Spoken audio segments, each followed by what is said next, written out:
네, 오늘 강의를 맡은 김정덕입니다. 자, 오늘은 유병장수 시대에 걸맞게 병력이 있으신 분들의 보험 준비함에 있어서 문턱이 더 낮아졌다. 자, 다시 말하면 병력이 있어도 보험을 준비하는데 당당하게 할 수 있다라고 말씀드릴 수가 있는데요. 이 유병력자 보험의 진화, 이거는 바로 혁신적인 의료기술의 발달에 대한 결과라고 생각을 합니다. 그래서 예전에는 한 10여 년 전만 해도 혈압이나 당뇨 등 만성질환이 있는 분들은 아예 보험가입이 거절이 됐었죠. 그리고 또 10여 년 전에는 어떻게 해요? 나이가 50만 넘어도 보험회사에서 간호사를 집으로 보냈었어요. 방문진사도 했었죠. 그래서 뭐 혈압이 있는지 당뇨가 있는지 피검사, 소변검사 하면서 유도 질문도 많이 했었죠. 그래서 한 번이라도 병원 갔다 온 적이 있느냐, 나한테 다 말해야 된다. 그래야 불이익을 당하지 않는다. 이렇게도 해서 가입을 하고 했었습니다. 그런데 최근 몇 년 전에는 어떻게 해요? 병력이 있으신 분들, 간편보험이라고 해서 유병력자 보험에 문이 활짝 열렸었죠. 그래서 한 번 아프셨던 분들은 더더욱 보험에 대한 필요성이 절실했었죠. 그래서 굉장히들 많이들 가입하셨습니다.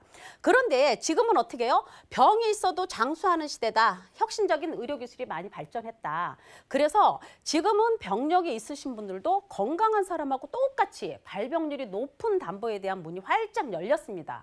그런데 내가 어떤 질환을 갖고 있느냐에 따라서 보험회사에 알려야 하는 알릴무 고지사항이 다 다릅니다. 그래서 오늘은 내가 갖고 있는 병에 따라서 보험료를 충분히 저렴하게, 그리고 보장의 범위는 훨씬 넓혀갈 수 있는 그런 보험을 좀 알아보는 시간 가져보도록 하겠습니다.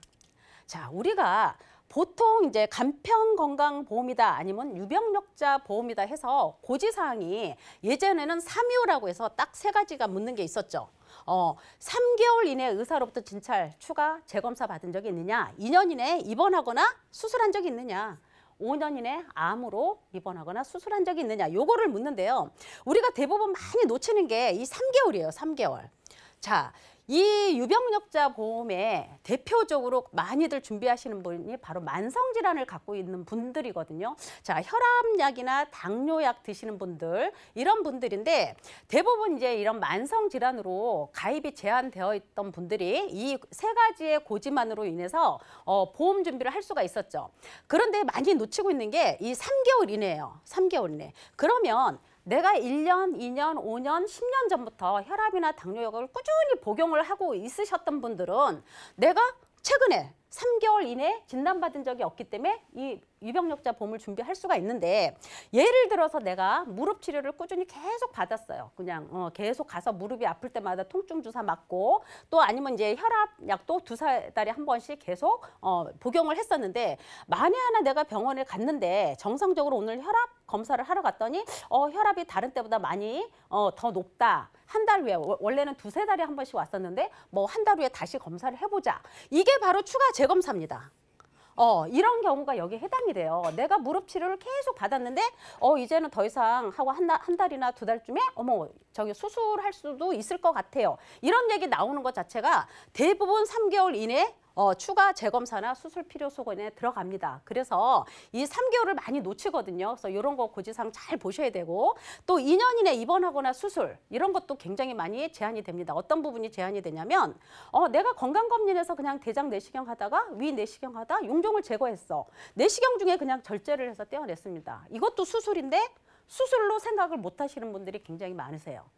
그래서 보통 이렇게 만성질환 갖고 계신 분들이 첫 번째, 두 번째 질문에 많이 놓치고, 우리가 흔하게 얘기하는 만성질환이 뭐 혈압이나 당뇨만 있는 게 아니죠. 뭐 골다공증 아니면 만성위염, 뭐 간염, 뭐 전립선 비대증 등등 굉장히 많습니다. 이런 만성질환 갖고 계신 분들도 이렇게 병력 있는 유병력자 보험에 충분히 준비하실 수가 있어요. 그래서 기존에 우리가 알고 있는 간편건강보험, 유병력자 보험은 이 세 가지에 대해서 이렇게 묻습니다.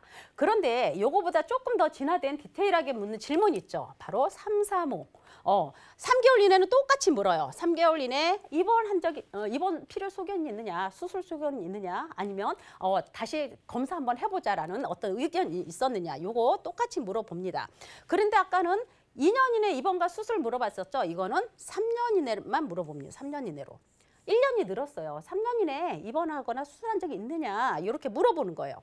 아까 325에서는 어떤 거 물어봤어요? 5년 이내 암만 물어봤었죠. 근데 이건 어떻게 해요? 암 외에도 백혈병 진단을 받은 적이 있느냐, 협심증이나 심근병색 진단을 받은 적이 있느냐, 심장판막증이나 간경화증이 있었느냐, 아니면 뭐 뇌졸중이라든가 어떤 에이즈로 입원하거나 수술을 받은 적이 있느냐. 자, 앞에 325보다 물어보는 게 더 디테일하게 물어보죠. 그러면 보험회사가 보험에 가입함에 있어서 앞에 거보다 뒤에 게 훨씬 더 보험료가 저렴할 수가 있겠죠. 보장의 범위는 더 넓고 보험료는 더 저렴하게 준비할 수 있는 게 바로 이런 거다. 그래서 내가 어떤 질환을 갖고 어떤 치료를 받고 있느냐에 따라서 325 조건이 맞을 수도 있고 335 조건이 맞을 수도 있다. 그래서 이렇게 보험료를 비교해보고 담보를 비교해보는 거는 전문가와 항상 상담을 해야 된다라는 말씀을 드려봅니다.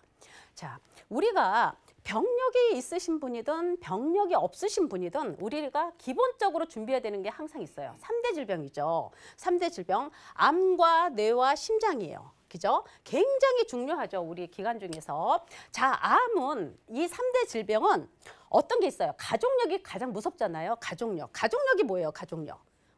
내 부모님이 어떤 질환이 있었어. 근데 그거는 유전이라고 하죠. 유전력에다가 한 집에서 한솥밥을 같이 먹고 있어. 어떤 환경적인 요소가 구성이 돼요. 그러면 유전과 환경적인 요소가 구성이 돼서 바로 가족력이 되는 겁니다. 그래서 내가 가족력이 있는 분들은 이 3대 질환에 대한 준비 굉장히 잘 하셔야 되고요. 3대 질환 중에서도 바로 가장 발병률이 높은 게 암이죠. 암은 가족력도 굉장히 무섭지만 어떻게 해요? 내가 건강관리를 잘하고 해도 우연히 걸리는 게 바로 암이라고 합니다. 그래서 그만큼 아직은 3명 중에 1명꼴로 우리나라에서는 암 환자가 계속 나오고 있다. 이렇게 말씀을 드릴 수가 있고, 뇌나 심장 쪽은 어떻게 해요? 노화가 되잖아요. 우리가 나이가 먹으면서 노화도 되고 또 스트레스라든가 어떤 식생활 문제로 굉장히 혈관 질환의 문제가 많이 생기죠. 이 혈관 질환도 어떻게 해요? 서서히 터지는 것보다 서서히 막혀서 터지는 경우가 굉장히 많죠. 그래서 나이가 들어가면서는 이 뇌혈관이나 허혈성 심장 질환에 대한 준비도 굉장히 필요하고 중요하다. 그래서 우리가 보험을 준비함에 있어서는 이 3대 질환을 놓쳐서는 안 되겠다는 그런 말씀을 드려봅니다. 자, 암도 3명 중에 1명꼴로 굉장히 발병이 높은 암도 굉장히 치료법이 진화가 되고 있죠. 점점점 굉장히 많이 진화가 되고 있어요. 근데 암을 진단받게 되면 가장 좋은 게 어떻게 해요? 떼어낸다고 그랬죠. 암세포 덩어리를 그냥 절제해서 딱 떼내는 게 예후도 굉장히 좋고 완치율도 굉장히 높다 그랬어요. 그런데 가장 운이 좋은 게 이렇게 수술요법으로 할 수 있는 게 가장 좋겠지만, 자, 그 다음에 이제 항암이나 방사선도 있죠. 근데 이 항암이나 방사선은 어떻게 해요? 수술을 하기 위해서 암세포가 너무 크거나 아니면 암세포가 어느 중요한 어려운 자리에 있을 때는 크기를 줄여서 수술하기 위해서 항암이나 방사선 치료도 한다고 합니다. 그런데 이 항암이나 방사선 치료도 어떻게 해요? 진화를 하죠. 계속 좋은 기술로 더 발전을 합니다. 항암 치료 같은 경우는 어떻게 해요? 예전에는 부작용이 굉장히 심했잖아요. 우리가 이제 암 환자를 보면 저 사람 안 걸렸구나. 우리가 다 할 정도로 모자 쓰고 머리카락 빠지고 손톱발도 빠지고 이런 식으로 부작용이 굉장히 심했어요. 근데 그 다음에는 어떻게 해요? 좋은 약과 좋은 치료법이 생겼음에도 불구하고 내성도 많이 생겼죠. 내성. 근데 지금은 부작용이나 이런 내성을 극복할 수 있는 면역 치료가 나왔는데 어떻게 해요? 면역 치료가 정상세포를 굉장히 강하게 만들어서 암세포를 공격하는 거죠. 그런데 어떻게 해요? 비용이 만만치 않겠죠. 왜? 의료기술이 계속 발전함에 따라서 비용이 만만치가 않아요. 방사선 치료도 마찬가지죠. 방사선 치료가 지금은 어떻게 양성자나 중입자 치료 많이 한다고 하지만 중입자 치료가 가장 좋다고 하지만 우리나라에는 아직 치료 기술이 없고 한 2, 3년 후에 우리나라에서도 이제 치료가 되는 거고, 우리나라에서 가장 많이 하는 게 이제 양성자 치료 많이 하죠. 이거는 뭐 빛의 속도로 뭐 암세포를 태워서 없애고 에너지를 막 최대화시켜서 이렇게 암세포를 죽이는 거라고 하는데, 대부분의 수술로 해결할 수 없으면 항암이나 방사선 치료를 해야 되는데 이 3대 질병 중에 발병률이 가장 높은 게 이렇게 치료 비용이 굉장히 많다. 왜냐하면 의료기술이 발전하면 발전된 의료 혜택을 보기 위해서는 치료 효과가 굉장히 높은 치료를 해야 되겠죠. 그래서 3대 질병 중에 발병률이 높은 암에 대한 준비 꼭 필요하다라는 말씀 드려봅니다. 그러면 암이 아까 계속 제가 치료법이 진화가 된다 그랬죠. 자, 옛날에는 방사선 치료도 하고 항암 치료도 하고 수술도 하고 지금 했었어요. 그런데 아까 얘기했던 항암 면역 치료제가 어떻게 나오냐? 암 진단을 받고 치료하고 수술하는 것보다는 이렇게 항암으로 치료하는 게 통계상에 훨씬 더 많다라는 얘기가 나오고 있습니다. 그래서 보통 우리나라에서 암 환자가 이렇게 막 발병하는 것보다는 이렇게 신약 개발하는 거 있죠. 근데 이 신약을 개발한다고 해서 계속 그 약을 다 쓸 수가 있는 게 아니에요. 계속 신약은 암 환자보다 더 많이 나오지만 식약처의 허가를 받아서 쓸 수 있는 약은 그닥 많지 않다고 합니다. 그런데 그렇게 치료 효과가 높은 항암 치료제가 암을 치료함에 있어서 가장 높다. 항암제로 치료하는 게 가장 높다. 이게 현실입니다. 그래서 예전처럼 꼭 방사선이나 수술하지 않아도 내가 만성질환처럼 약으로 암을 치료하는 시대에 이제 왔다. 이렇게 말씀을 드릴 수가 있어요.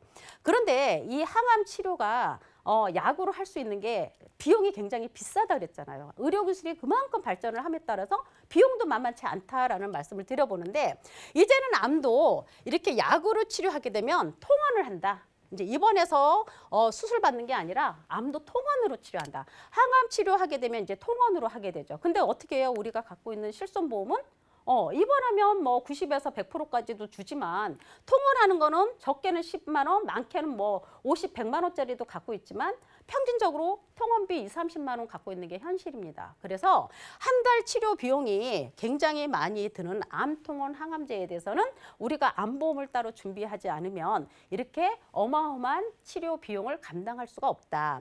내가 어떤 암의 진단을 받느냐에 따라서 그리고 어떤 약을 처방을 받느냐에 따라서 그 치료 비용은 굉장히 차이가 많이 난다 하는 말씀을 드려봐요. 보통 이제 유방암 같은 경우 한 달 치료 약값이 500만 원 정도 된다고 합니다. 이게 12개월, 12개월 정도 치료를 하면 비용이 6천만 원 가까이 돼요. 그러면 보통 우리가 암보험들 준비하고 계신 분들 보면 보통 2, 3천만 원에 뭐 실손보험 이렇게들 많이 갖고 계시잖아요. 우리가 지금 향후 1년, 3년, 5년, 10년 후에는 이런 치료, 지금도 이런 치료를 하고 있지만 이런 치료 비용에 대한 비용은 어마어마하게 상상을 초월할 수 있다. 그래서 우리가 3대 질환 진단비 중에서도 암보험은 굉장히들 준비를 많이 하는 현실이다라는 말씀 드려봐요. 지금 뇌도 중요하다 그랬죠. 혈관 질환이죠. 혈관 질환은 어떻게 해요? 이렇게 터지거나 막히는 걸 다 해주는 뇌졸중 진단비도 있고 터지는 것만 해주는 뇌출혈 진단비도 있습니다. 그런데 통계상이 어떻게 해요? 터지거나 막히거나 아니면 부풀거나 아니면은 다른 질환, 꼬이거나 이런 질환 했을 때 이런 뇌혈관 질환이 전체 환자 중에 굉장히 많다더라. 그래서 이 혈관 질환 같은 경우는 나이가 먹어가면서 혈관에 찌꺼기가 쌓이면서 스트레스나 어떤 운동 부족으로 인해서 굉장히 발병률이 높아지는 질환 중에 하나다라는 말씀을 드려봅니다. 심장도 마찬가지예요. 심장도. 자, 급성, 한 번에 심장이 들어가는 혈류가 막혀가지고 정지가 되는 게 바로 급성 심근경색이죠. 그런데 지금은 어떻게 해요? 한 번에 막히는 것보다 혈관의 범위는 서서히 막히기 때문에 이 범위가 넓은 허혈성 심장질환으로 준비를 해야 된다라는 말씀을 드려본 거예요. 그런데 우리가 유병력자도 어떻게 해요? 발병률이 높은 암이든 뇌혈관이나 허혈성도 예전에는 간편보험에서 유병력자는 이런 담보들을 구경을 할 수가 없었어요. 근데 최근에는 어떻게 해요? 건강한 사람처럼 똑같이 이렇게 뇌혈관이나 허혈성 심장질환으로 보험을 준비할 수가 있다. 그런데 내가 어떤 질환을 갖고 있느냐에 따라서 보험료의 차이가 날 수 있다. 그런 말씀을 드려보는 거죠. 자, 유병력자 보험도 납입 면제가 됩니다. 우리 납입 면제 요즘 굉장히 중요하잖아요. 상품마다 다 다르죠. 납입 면제를 기본으로 납입 면제만 해주는 게 있는가 하면 환급도 해주는 것도 있고 뭐 여러 가지 기능이 많이 있습니다. 근데 병력이 있으신 분들도 이렇게 납입 면제가 다 돼요. 다치거나 아팠을 때 80% 후유장이 되면 납입 면제 된다. 그리고 암이나 그리고 뇌출혈 아니죠. 뇌출혈과 뇌경색 다 되는 암과 뇌졸중과 급성 심근경색 심근경색 진단받아도 납입면제는 된다. 이렇게 말씀을 드려볼 수가 있어요. 그래서 병력 있는 분들도 납입면제 기능 꼭 있는 거 보셔야 되고요. 보통 이제 우리가 병력 있는 분들, 이제 우리가 발병률이 가장 높은 그런 진단비나 수술비 특약으로 구성을 했을 때 오늘은 이제 진단비하고 수술비를 다 넣어봤습니다. 다 넣어봤고 나이는 이제 50세 분으로 이제 해봤어요. 그래서 모든 경계성에 있든 제자리에 있든 어떤 기타 피부암이든 갑상선암이든 아니면 위암이든 대장암이든 어떤 진단을 받아도 1,000만 원씩 나오게 돼 있죠. 자, 뇌출혈이나 뇌경색이 아니에요. 그 범위를 넓은 아까 뇌혈관 진단비 굉장히 좋다고 했잖아요. 뇌혈관 진단비도 1,000만 원 들어갔어요. 그리고 급성 심근경색이 아닌 협심증을 포함한 모든 허혈성 심장질환으로 1,000만 원 또 들어가죠. 자, 기본적으로 대장 용종을 절제하든 어떤 수술했을 때 기본적으로 따라가는 질병 수술비 있고요. 그다음에 작은 수술부터는 작은 수술 10만 원부터 큰 수술, 관열 수술할 때는 500만 원까지 차등 지급되는 종 수술비 들어갔죠. 그리고 21대와 112대 굉장히 범위가 넓죠. 왜냐하면 이런 기본적으로 따라가는 질병 수술비 30만 원 갖고는 치료비가 해결이 안 되겠죠. 그래서 뭐 21대나 112대는 어떻게 들어가요? 뇌혈관 질환 진단비 다 수술비 들어가요.